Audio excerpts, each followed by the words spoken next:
Cukup satu kali, Istana buka suara Presiden Jokowi tak salami Tri Sutrisno. Istana buka suara perihal video Presiden Joko Widodo. Jokowi dituding tidak menyalami Wakil Presiden ke-6 Tri Sutrisno saat peringatan HUT ke-79 TNI. Momen viral tersebut terjadi saat peringatan HUT ke-79 TNI di lapangan Silang Monas, Gambir, Jakarta Pusat pada Sabtu, 5 Oktober 2024. Melansir tayangan video peringatan HUT ke-79 TNI di kanal YouTube Sekretariat Presiden, terlihat awalnya Jokowi beserta Ibu Iriana Jokowi tengah berjalan menuju kursi yang telah disediakan. Terlihat Jokowi berdiri menghampiri dan menyalami mantan Wapres ke-10 dan ke-12 Yusuf Kala dan Wapres ke-11 Budiono.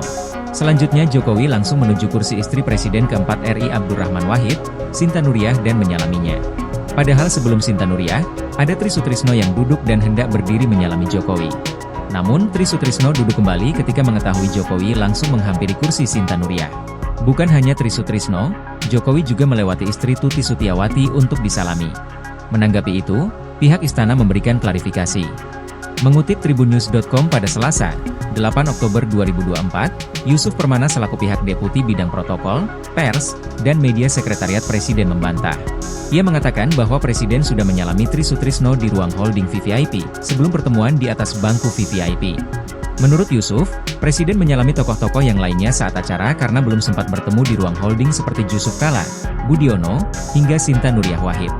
Yusuf mengatakan Presiden sangat menghormati semua elemen masyarakat, apalagi para tokoh yang pernah memimpin bangsa.